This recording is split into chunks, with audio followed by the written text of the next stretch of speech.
ఒక ఇద్దరు వ్యక్తులు పక్కపక్కనే ఉన్నటువంటి ఇంట్లో నివసించేవారు. వారిలో ఒకరు రిటైర్డ్ టీచర్, ఇంకొకరు టెక్నాలజీ మీద ఆసక్తి ఉన్నటువంటి బీమా ఏజెంట్. వాళ్ళిద్దరూ కూడా పెరటి ముంగిట్లో ఉన్నటువంటి స్థలంలో మొక్కలు నాటుతారు.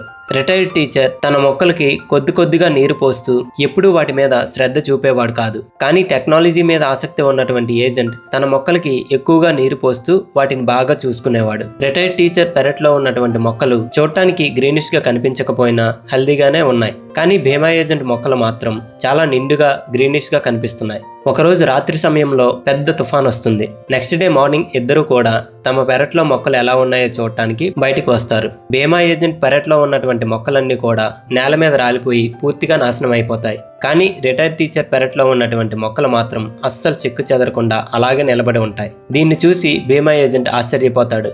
అతను రిటైర్డ్ టీచర్ వద్దకు వెళ్ళి, మనమిద్దరము కలిసి ఒకేసారి ఒకే మొక్కలు నాటాము. నేను నా మొక్కలని నీకంటే బాగా చూసుకున్నాను, అలాగే వాటికి ఎక్కువ నీరు కూడా పోసాను. అయినప్పటికీ నా మొక్కలు మాత్రమే నేల కూలిపోయాయి. మీ మొక్కలు అలాగే ఉన్నాయి. ఇది ఎలా సాధ్యం అని అడుగుతాడు. అప్పుడు ఆ రిటైర్డ్ టీచర్ నవ్వి, మీరు మీ మొక్కలకు అవసరమైన దానికంటే ఎక్కువ నీరు పోశారు, అలాగే ఎక్కువ శ్రద్ధ చూపించారు. దాని కారణంగా అవి స్వయంగా పనిచేయాల్సిన అవసరం వాటికి లేకపోయింది. కానీ వాటికి నేను తగినంత నీరు మాత్రమే పోశాను. దాని కారణంగా వాటి వేర్లు అనేవి నీళ్లను వెతుక్కుంటూ ఇంకా లోతుగా వెళ్ళాయి. దాని వలన నా పెరట్లో ఉన్నటువంటి మొక్కలు స్ట్రాంగ్ గా నిలబడగలిగాయి అని చెప్తాడు.